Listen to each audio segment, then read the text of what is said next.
Good evening, friends, and welcome to Sleepy Time Tales, a podcast aimed at helping you to get a good night's sleep.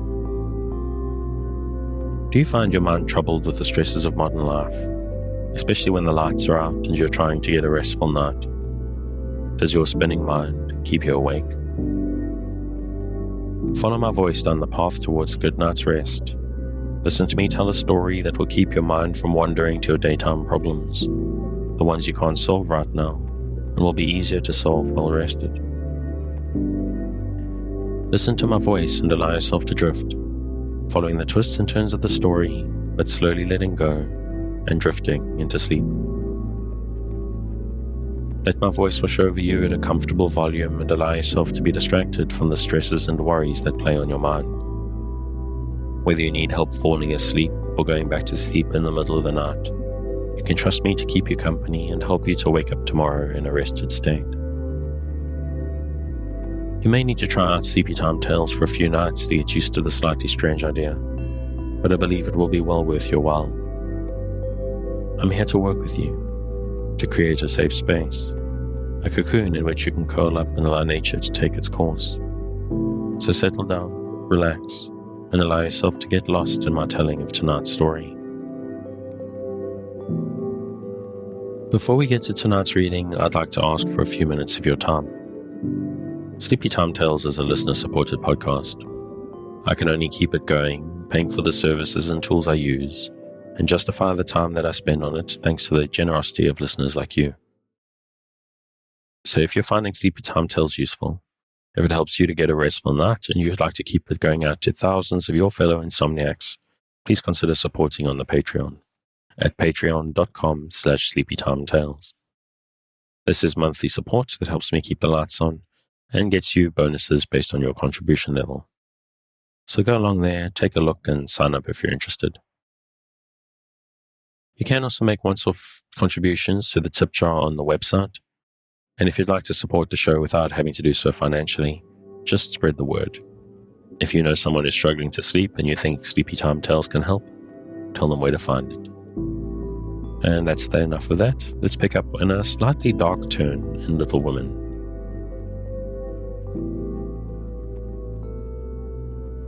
We pick up once again with Little Women by Louisa May Alcott. If Mother was only at home, exclaimed Jo, seizing the book and feeling that Washington was an immense way off. She read a page, looked at Beth, felt her head, peeped into her throat, and then said gravely, "You have been over the baby every day for more than a week, and among the others who are going to have it, so I'm afraid you're going to have it, Beth. I'll call Hannah, she knows all about sickness." "Don't let Amy come, she never had it, and I should hate to give it to her." "Can't you and Meg have it over again?" asked Beth anxiously. "I guess not. Don't care if I do. Serve me right, selfish pig. To let you go and stay writing rubbish myself," muttered Jo, as she went to consult Hannah. The good soul was wide awake in a minute and took the lead at once, assuring that there was no need to worry. Everyone had scarlet fever, and if rightly treated, nobody died, all of which Jo believed, and felt much relieved as they went up to call Meg. "Now I'll tell you what we'll do," said Hannah, when she had examined and questioned Beth. "We will have Dr. Bangs just to take a look at you, dear, and see that we start right. Then we'll send Amy off to Aunt March's for a spell to keep her out of harm's way. And one of you girls can stay at home and amuse Beth for a day or two." "I shall stay, of course. I'm oldest," began Meg, looking anxious and self-reproachful. "I shall, because it's my fault she's sick. I told Mother I'd do the errands and I haven't," said Jo decidedly. "Which will you have, Beth?" "There ain't no need of but one," said Hannah. "Jo, please." And Beth leaned her head against her sister with a contented look, which effectually settled that point. "I'll go and tell Amy," said Meg, feeling a little hurt, yet rather relieved on the whole, for she did not like nursing and Jo did. Amy rebelled outright and passionately declared that she had rather have the fever than go to Aunt March. Meg reasoned, pleaded, and commanded, all in vain. Amy protested that she would not go, and Meg left her in despair to ask Hannah what should be done. Before she came back, Laurie walked into the parlor to find Amy sobbing, with her head on the sofa cushions. She told her story, expecting to be consoled, but Laurie only put his hands in his pockets and walked about the room, whistling softly as he knit his brows in deep thought. Presently he sat down beside her and said, in his most wheedlesome tone, "Now be a sensible little woman and do as they say. No, don't cry. But hear what jolly plan I've got. You go to Aunt March's and I'll come and take you out every day, driving or walking, and we'll have capital times. Won't that be better than moping here?" "I don't wish to be sent off as if I was in the way," began Amy in an injured voice. "Bless your heart, child. It's to keep you well. You don't want to be sick, do you?" "No, I'm sure I don't, but I dare say I shall be, for I've been with Beth all the time." "That's the very reason you ought to go away at once, so that you may escape it. Change of air and care will keep you well, I dare say. Or if it does not entirely, you will have the fever more lightly. I advise you to be off as soon as you can, for scarlet fever is no joke, miss." "But it's dull at Aunt March's, and she is so cross," said Amy, looking rather frightened. "It won't be dull with me popping in every day to tell you how Beth is and take you out gallivanting. The old lady likes me, and I'll be sweet as possible to her, so she won't peck at us, whatever we do." "Will you take me out in the trotting wagon with Puck?" "On my honor as a gentleman." "And come every single day?" "See if I don't." "And bring me back the minute Beth is well?" "The identical minute." "And go to the theatre?" "Truly?" "A dozen theatres, if we may." "Well, I guess I will," said Amy slowly. "Good girl. Call Meg and tell her you'll give in," said Laurie, with an approving pat, which annoyed Amy more than the giving in. Meg and Joe came running down to behold the miracle which had been wrought, and Amy, feeling very precious and self-sacrificing, promised to go if the doctor said Beth was going to be ill. "How is the little dear?" asked Laurie, for Beth was his especial pet, and he felt more anxious about her than he liked to show. "She's lying down on Mother's bed and feels better.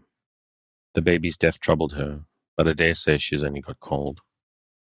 "Hannah says she thinks so, but she looks worried, and that makes me fidgety," answered Meg. "What a trying world it is," said Joe, rumpling up her hair in a fretful way. "No sooner do we get out of one trouble than down comes another. That doesn't seem to be anything to hold on to when Mother's gone, so I'm all at sea." "Well, don't make a porcupine of yourself. It isn't becoming. Settle your wig, Joe, and tell me if I shall telegraph to your mother, or do anything," asked Laurie, who had never been reconciled to the loss of his friend's one beauty. "That is what troubles me," said Meg. "I think we ought to tell her if Beth is really ill, but Hannah says we mustn't, for Mother can't leave Father, and it will only make them anxious. Beth won't be sick long, and Hannah knows just what to do, and Mother said we were to mind her, so I suppose we must, but it doesn't seem quite right to me." Well, I can't say. Suppose you ask Grandfather after the doctor has been." "We will." "Joe, go and get Dr. Banks at once," commanded Meg. "We can't decide anything till he has been." "Stay where you are, Joe. I'm errand boy to this establishment," said Laurie, taking up his cap. "I'm afraid you're busy," began Meg. "No, I've done my lessons for the day." "Do you study in vacation time?" asked Joe. I follow the good example my neighbours set me, was Laurie's answer, as he swung himself out of the room. I have great hopes for my boy, observed Joe, watching him fly over the fence with an approving smile. He does very well for a boy, was Meg's somewhat ungracious answer, for the subject did not interest her. Dr. Bangs came, said Beth had symptoms of the fever, but he thought she would have it lightly, though he looked sober over the Hummel story. Amy was ordered off at once and provided with something to ward off danger. She departed in great state, with Joe and Laurie as escort. Aunt March received them with her usual hospitality. "What do you want now?" she asked, looking sharply over her spectacles, while the parrot, sitting on the back of her chair, called out, "Go away, no boys allowed here."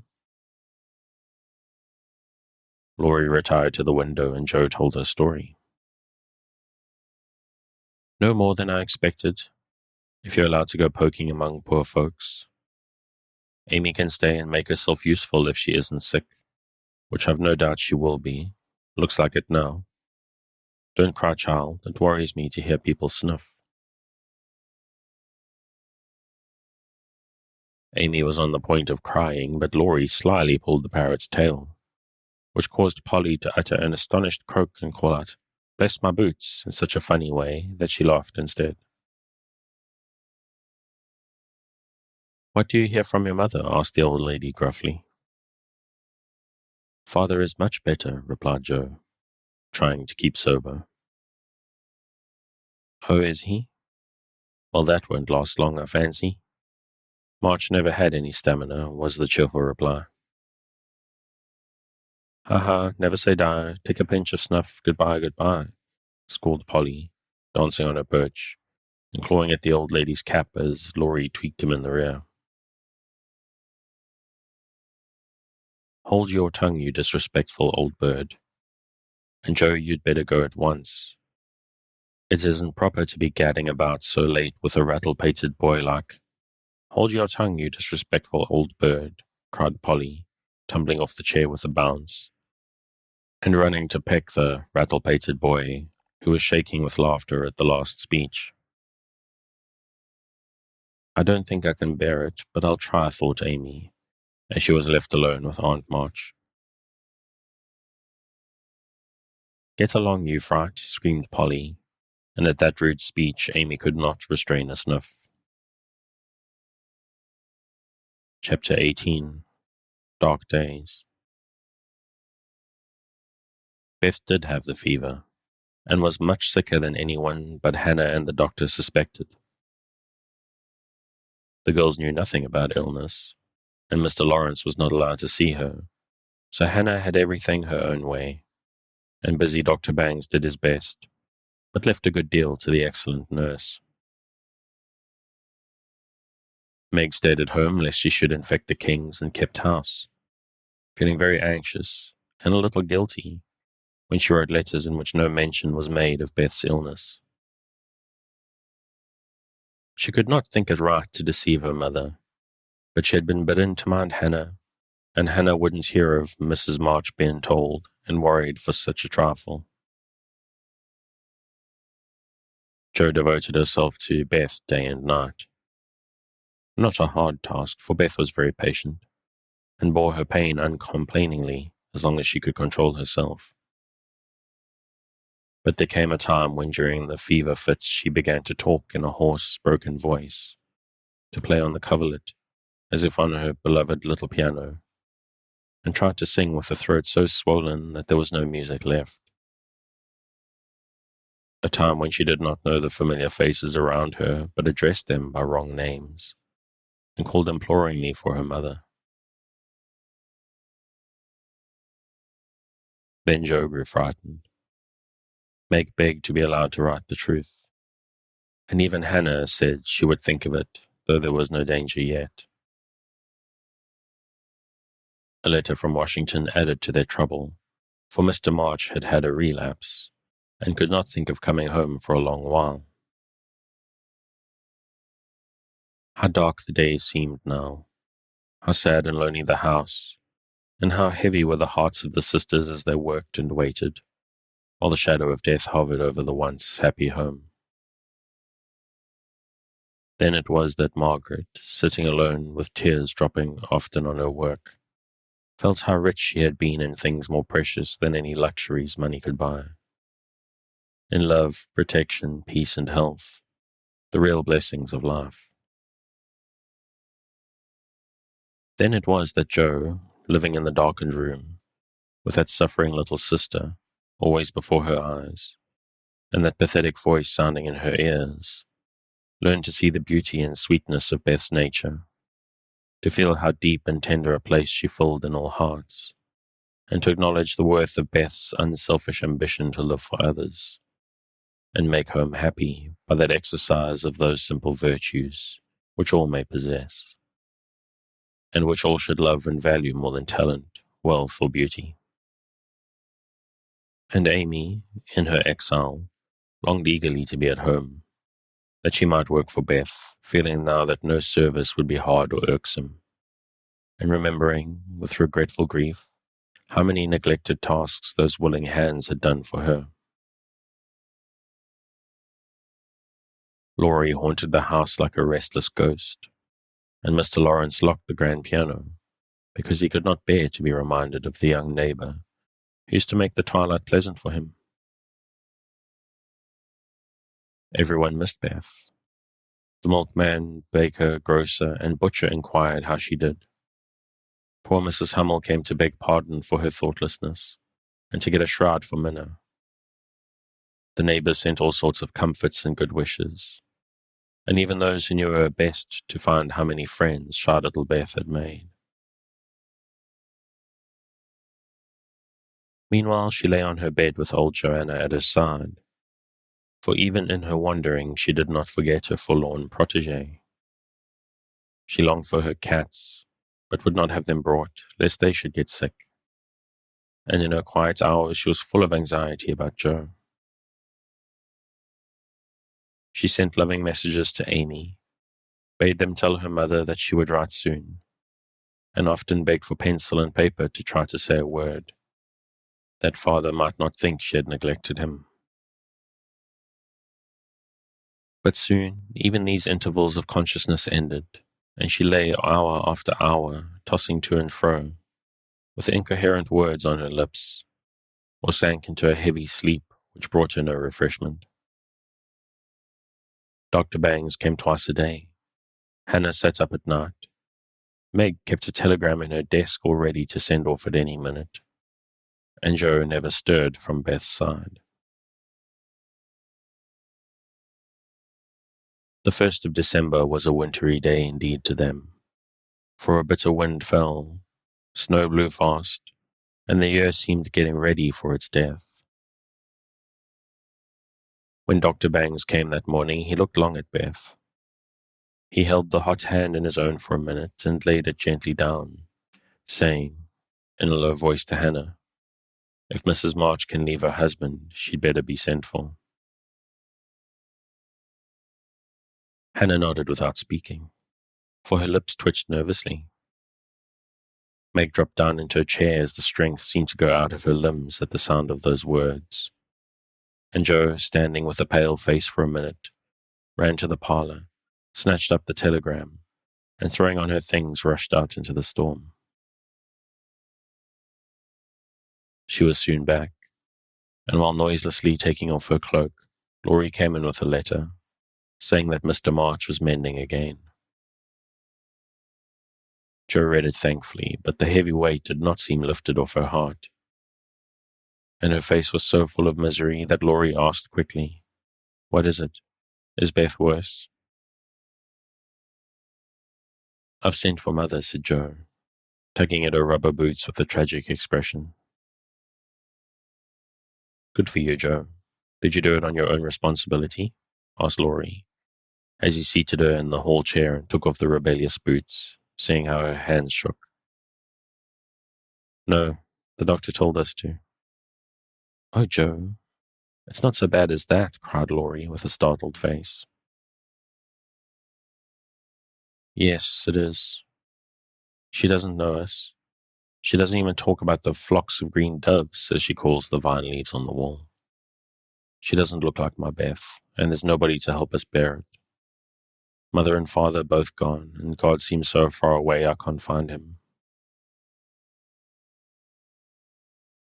As the tears streamed fast down poor Jo's cheeks, she stretched out her hand in a helpless sort of way, as if groping in the dark. Laurie took it in his, whispering as well as he could with a lump in his throat, "I'm here. Hold on to me, Jo, dear."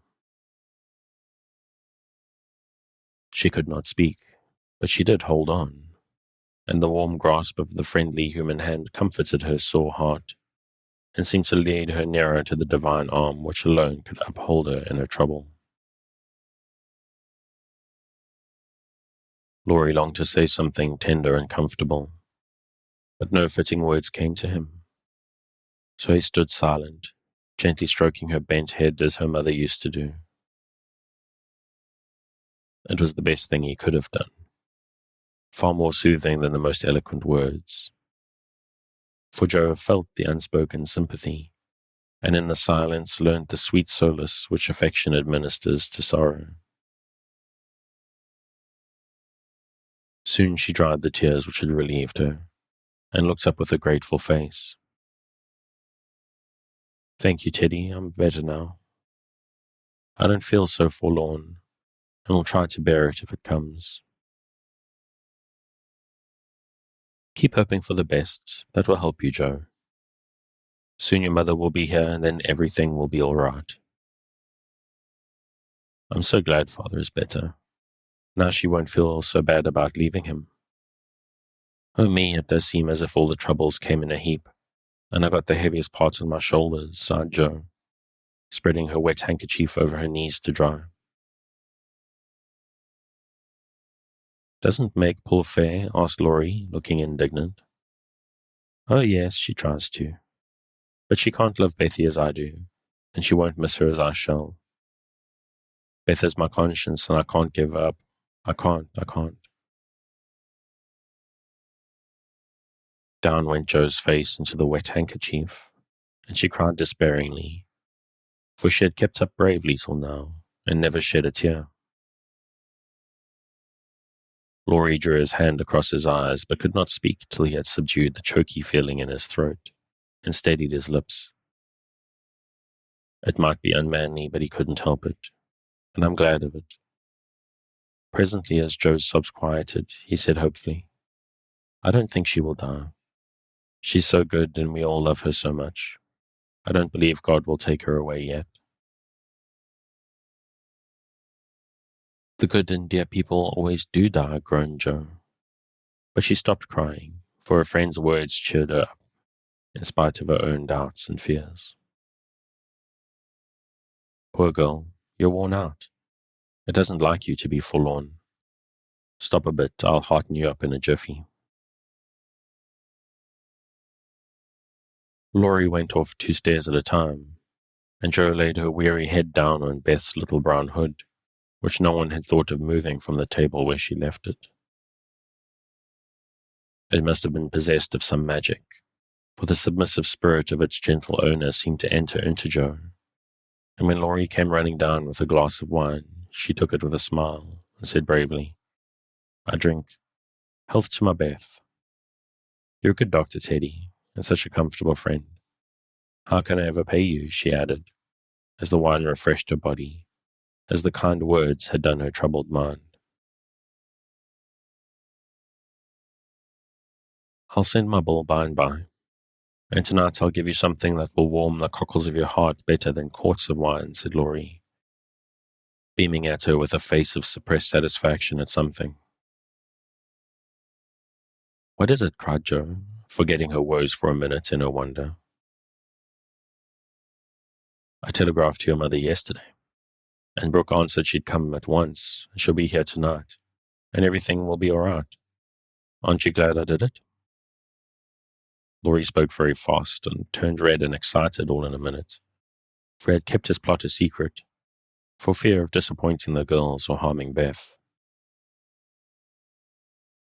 Jo grew quite white, flew out of her chair, and the moment he stopped speaking, she electrified him by throwing her arms around his neck and crying out with a joyful cry, "Oh, Laurie, oh, Mother, I'm so glad."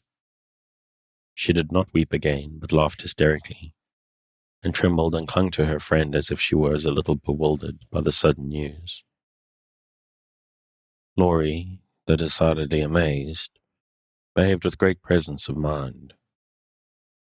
He patted her back soothingly, and finding that she was recovering, followed it up by a bashful kiss or two, which brought Jo round at once. Holding on to the banisters, she put him gently away, saying breathlessly, "Oh, don't. I didn't mean to. It was dreadful of me, but you were such a dear to go and do it in spite of Hannah, that I couldn't help flying at you. Tell me all about it, and don't give me wine again. It makes me act so." "I don't mind," laughed Laurie as he settled his tie. "Why, you see, I got fidgety, and so did Grandpa. We thought Hannah was overdoing the authority business, and your mother ought to know. She'd never forgive us if if anything happened, you know. So I got Grandpa to say it was high time we did something, and off I pelted to the office yesterday.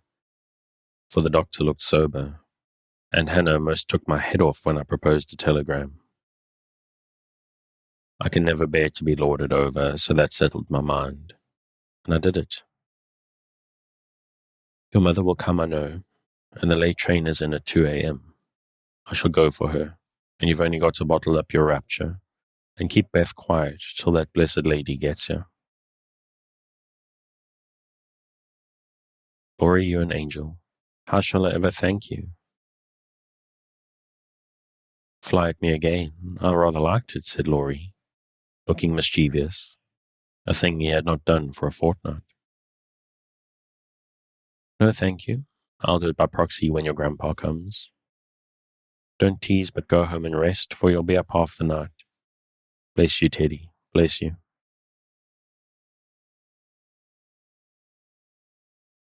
Jo had backed into a corner, and as she finished her speech, she vanished precipitately into the kitchen, where she sat down upon a dresser and told the assembled cats that she was happy, oh so happy, while Laurie departed, feeling that he had made a rather neat thing of it. "That's the interferingest chap I ever see. But I forgive him, and I do hope Mrs. March is coming right away," said Hannah, with an air of relief when Jo told her the good news. Meg had a quiet rapture, and then brooded over the letter, while Jo set the sick room in order, and Hannah knocked up a couple of pies in case of company unexpected. A breath of fresh air seemed to blow through the house, and something better than sunshine brightened the quiet rooms. Everything appeared to feel the hopeful change. Beth's bird began to chirp again, and a half-blown rose was discovered on Amy's bush in the window.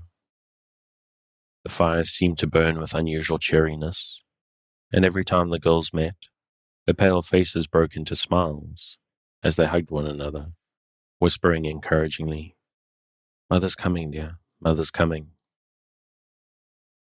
Everyone rejoiced but Beth. She lay in that heavy stupor, alike unconscious of hope and joy, doubt and danger. It was a piteous sight. The once rosy face so changed and vacant, the once busy hands so weak and wasted, the once smiling lips quite dumb, and the once pretty, well-kept hair scattered rough and tangled on the pillow. All day she lay so, only rousing now and then to mutter, "Water," with lips so parched they could hardly shape the word. All day Jo and Meg hovered over her, watching, waiting, hoping and trusting in God and Mother. And all day the snow fell, the bitter wind raged, and the hours dragged slowly by. But night came at last, and every time the clock struck, the sisters, still sitting on either side of the bed, looked at each other with brightening eyes, for each hour brought help nearer. The doctor had been in to say that some change, for better or worse, would probably take place about midnight, at which time he would return. Hannah, quite worn out, lay down on the sofa at the bed's foot and fell fast asleep. Mr. Lawrence marched to and fro in the parlour, feeling that he would rather face a rebel battery than Mrs. March's countenance as she entered. Laurie lay on the rug, pretending to rest, but staring into the fire with a thoughtful look which made his black eyes beautifully soft and clear. The girls never forgot that night, for no sleep came to them as they kept their watch, with that dreadful sense of powerlessness which comes to us in hours like those. "If God spares Beth, I will never complain again," whispered Meg earnestly. "If God spares Beth, I'll try to love and serve him all my life," answered Joe with equal fervour. "I wish I had no heart. It aches so," sighed Meg after a pause.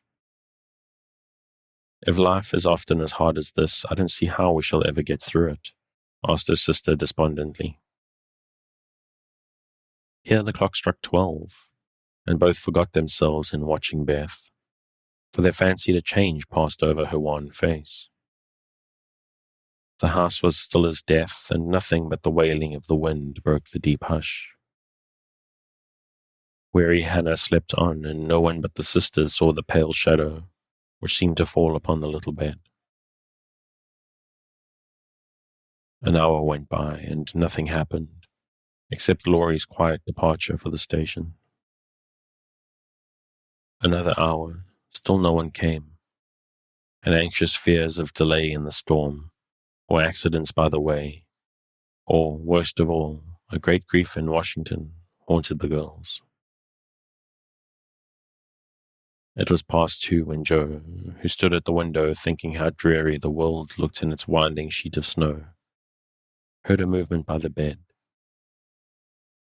and turning quickly saw Meg kneeling before their mother's easy chair with her face hidden.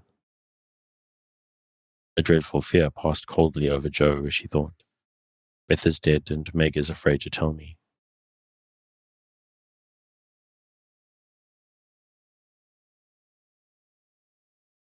She was back at her post in an instant, and to her excited eyes a great change seemed to have taken place.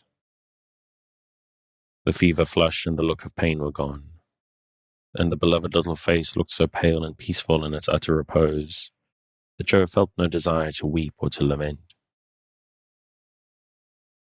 Leaning low over this dearest of her sisters, she kissed the damp forehead with her heart on her lips, and softly whispered, "Goodbye, my Beth, goodbye."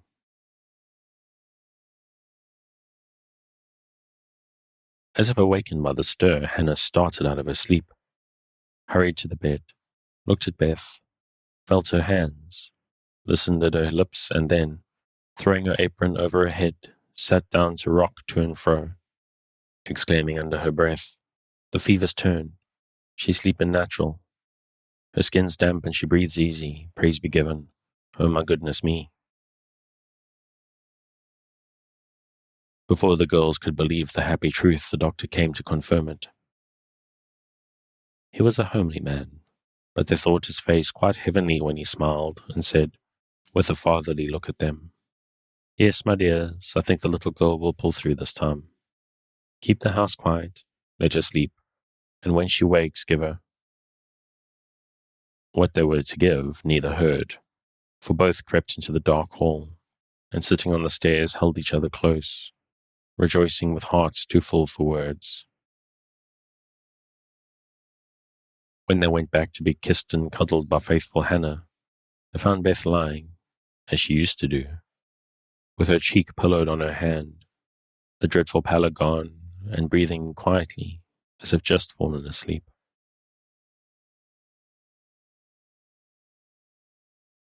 "If Mother would only come now," said Joe as the winter night began to wane. "See," said Meg, coming up with a white, half-opened rose. "I thought this would hardly be ready to lay in Beth's hand tomorrow if she went away from us. But it has blossomed in the night, And now I mean to put it in my vase here so that when the darling wakes, the first thing she sees will be the little rose and mother's face. Never had the sun risen so beautifully, and never had the world seemed so lovely as it did to the heavy eyes of Meg and Joe as they looked out in the early morning, when their long, sad vigil was done. "It looks like a fairy world," said Meg, smiling to herself as she stood behind the curtain, watching the dazzling sight. "Hark!" cried Joe, starting to her feet. Yes, there was a sound of bells at the door below, a cry from Hannah, and then Laurie's voice saying in a joyful whisper, "Girls, she's come, she's come." Ooh, thought that was taking a dark turn for a minute there. But all's well that ends well, I guess. As always, if you'd like to pick up where I'm leaving off, you can find the original on Project Gutenberg at the link in the show notes. Thanks again for joining me on this episode of Sleepy Time Tales, the podcast designed around a bedtime story to help you to get a restful night. New episodes will be released every Sunday night to give you something fresh to help you rest in a new week. But make sure to follow or subscribe in whatever service you use so that you get your new episodes whenever they come out. Good night and sweet dreams.